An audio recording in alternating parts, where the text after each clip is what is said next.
Welcome to Traveling Down Biblical Archaeology for the 21st Century. I'm Gary Byers, Dr. Stephen Collins, and we are addressing the issue and treatment for the Sodom Derangement Syndrome. And we are dealing with our ninth symptom and the treatment for it. Yes, sir. Lay it out. Well, the symptom number 9 is the ignorance of or ignoring the primary and secondary geographical data for the location of Zoar. Now, why do we even bring this up? Because I can't find anybody on any side of the issue of where Sodom is located who doesn't show Zoar to the south of Sodom. Zoar is always south. So, I think that's reasonable. By the way, the Bible does not say that Zoar is south of Sodom, but it's strongly implied, and all the primary and secondary evidence about it suggests such. So we're going to talk about it today. So let's look at it. Okay. So where's Zoar?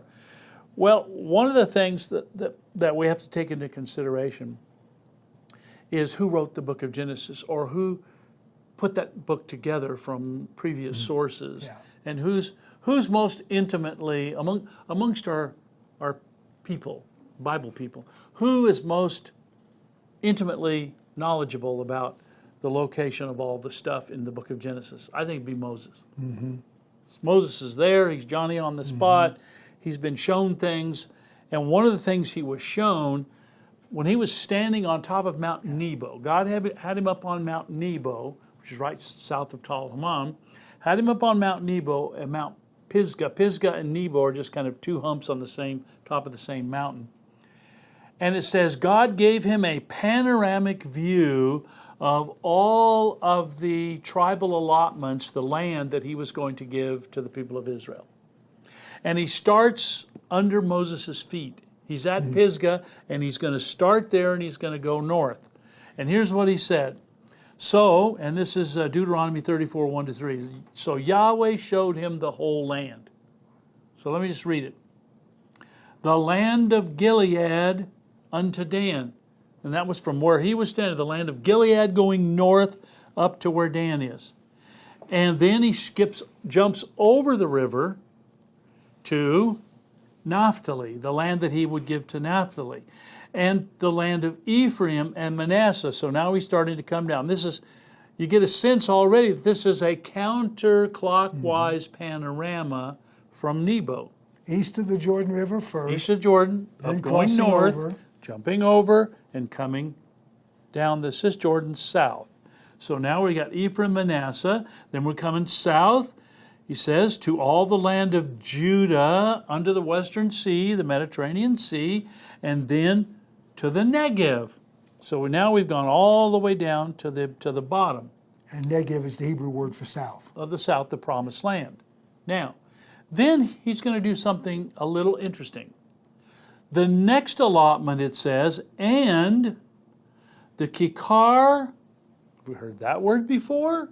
The Kikar of the Valley of Jericho, or the Kikar, which is the Valley of Jericho. In other words, well, Sodom and Gomorrah are gone. Yeah. The only remaining city on the whole of the Kikar is Jericho on the west side. And so from the Kikar of the Valley of Jericho, city of palms, unto Zoar. So from the Negev, interestingly enough, from the Negev he jumps northward across a vast amount of territory, back to the Kikar, which is right below Moses' feet at Pisgah, comes back to the Kikar of the Jordan, and then from there unto Zoar. In other words, this last little piece goes from the area of Jericho down to wherever Zoar is located. And that's the last little strip of promised land, which is in the Transjordan. And that's really... Includes that little piece of the Transjordan. Yeah, that's really interesting because we know that there's certain areas on the Transjordan side that God said are off limits. Right. You can't have those areas. And without that, Gary, you can't understand where Zoar is located. Yeah. So we got to pull up those passages that say that, because the land that Moses, or that God jumps over in showing Moses the promised land, from between the Negev and Zoar, this southern marker of this last little tribal segment, that's a big vast piece of land that he jumps over. Why did he jump over it? He jumped over it because, and I want to read this is Deuteronomy 2, 4, and 5. Now listen to this carefully. Deuteronomy 2, 4, and 5. Then Yahweh said, give the people these orders. You are about to pass through the territory of your brothers, the descendants of Esau, who live in Seir. This is Edom. Okay, so they're coming up from the south, from Egypt. You're about ready to pass through their land, and they will be afraid of you. But be very careful. Do not provoke them to war. In other words, don't tick off your brethren. Okay. For I will, and I've underlined this here, for I will not give you any of their land, not even enough to put your foot on. For I have given Esau the hill country of Seir, Edom, as his own. There you go. So God tells Joshua, you can't have any of that territory, or Moses. Yeah. You can't have this territory. I've given it to Esau, his descendants, and it's off limits to you. Can't even have enough to put your foot on. That's one. Now that's Edom. Where's Edom? Right across the valley from, maybe even including the valley at the south end of the Dead Sea, across that land, over into the desert, going over to southern Jordan, up to the river, the wadi that kind of comes cattywampus out of the southeast corner of the Dead Sea. Okay? Right there. There's a border. Now, the north of that border, let's look at what he says about that. And then in 2:9, he says, then Yahweh said, do not harass the Moabites or provoke them to war, for, and I've underlined it again, I will not give you any part of their land. Can't have any of it.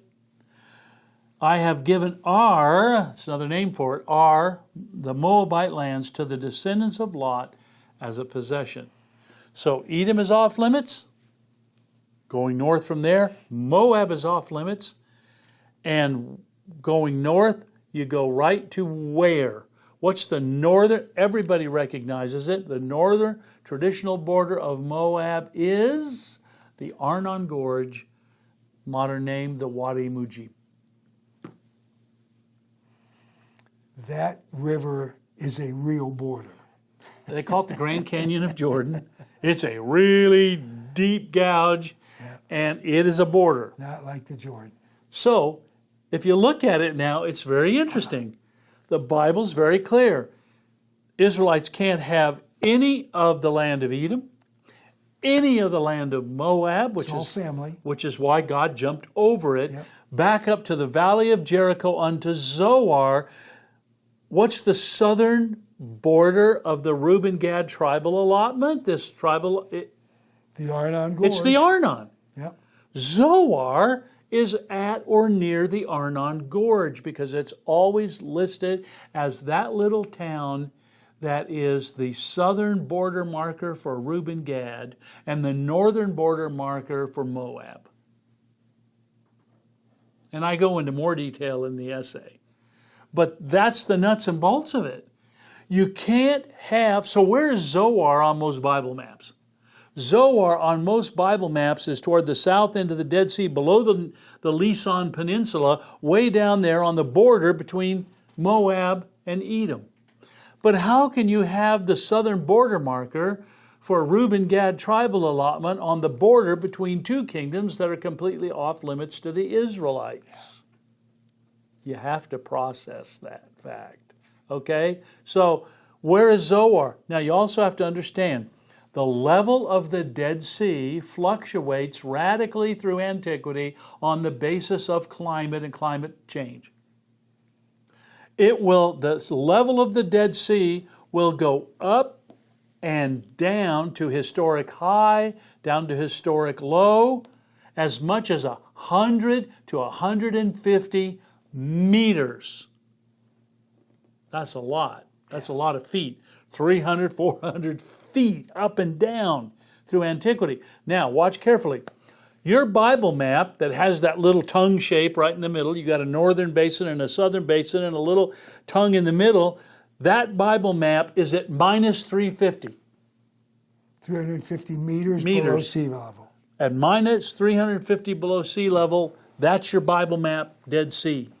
If you go up to minus 300, in other words, if you raise the level of the lake 50 meters, 150 feet, what do you get? You get no Leeson. It becomes one big continuous lake with no break in the middle. In other words, the water goes up above the tongue area and you have one big lake, shaped like kind of a capsule, one big lake. But what if it drops below what's called the Leeson sill? What if it drops to minus 400? The Leeson also disappears, but also the lower part of the Dead Sea, that shallow southern basin, dries up very quickly. So it disappears. That's what happened in the Middle Bronze Age during the time of Moses, in the Middle Bronze II period. It's also the level of the lake during the Roman and Byzantine period. And when was the Madaba Map made? During the Byzantine period. So what did the Dead Sea look like during the time of the Greeks and the Romans? It looked like a capsule, and there was no Leeson Peninsula, just the deep northern basin. And on the Madaba Map, you see a boat, ship, down toward the port of Zoar in the south, and you see a little city designation, a little settlement designation, little towers and some palm trees, and it says Zoar. Zoar. What's that? Zoar. It's on the southeast corner of the deep northern basin, not way down here. So the people who try to read the Madaba Map have forgotten that the Dead Sea dropped radically during the Greek and Roman period. In fact, there's a Roman road that goes across the area of the Leeson during that period, and that the southeast corner of the lake was a deep water port, which the Romans called Zoar, which is close to the Wadi Mujib, which is just a little bit to the north. But the port of Zoar, they called that, and that's the Zoar on the Madaba Map. And there's also a boat on the north end of the Dead Sea on the Madaba Map. That's the port of Jericho. Port of Jericho, port of Zoar. Now, Jericho's not on the lake. And Zoar's not on the lake either, but on the Madaba Map it's on the lake. Why? Because it's a port. It's the deep water port on the Dead Sea. Now, so you read the Madaba Map, you look at that Madaba Map, and what are you seeing? You're seeing that the Bible and the Bible placement of Zoar around the area of the Arnon Gorge as the north marker of Moab, the southern marker of Reuben Gad, also matches the Madaba Map. The Madaba Map has it right in the same location. The port of Zoar is right there at the south end of the deep northern basin. It's not south on the border between Edom and Moab, which it could never be. It's impossible for it to be there. So the Madaba Map shows Zoar where it ought to be. Now it's interesting that Neve and Emery put Zoar at Babadra. Not being archaeologists, and really not dealing with the chronology, which they're geologists. They're geologists, but they say, well, it must be around the area of Babadra. Well, okay, but it's down close to the river. It's actually over, it's not in the Wadi Kerak, it's a little bit further north in the Wadi Arnon, the Wadi Mujib. So, what does that say? It says that the Madaba Map is pretty accurate about where Zoar is, which means it's right there near the confluence of the Arnon and the Dead Sea in the deep northern basin. No Leeson, the deep northern basin. And Neve and Emery make a big deal out of that. They say, if there were a Lisan tongue, that feature would not have been lost on the cartographer artists making the Madaba Map. It would have been a big deal to them. The fact that there was no Lisan Peninsula and no southern basin during the Roman and Byzantine period tells us why the Madaba Map, made in the 5th century AD by Byzantine artisans, why it looks that way. It reflects the Dead Sea of their day. It has Zoar in the right place. It's just that people have completely misread the nature of the Madaba Map. So, once again, it looks like what we understand from the Bible and what's actually there on the ground, and the understanding of it from even different time periods in history, it really does come together nicely. And if Sodom and Gomorrah and the other cities are located north of Zoar, which everybody seems to agree on, then the only candidates you have north of this location would be Tal Hammam and its group of cities on the northeast part of the Dead Sea on the eastern Kikar. By the way, the southern sites don't qualify anyway because they were all belly up 500-600 years before Abraham was ever born. So they don't qualify chronologically or archaeologically.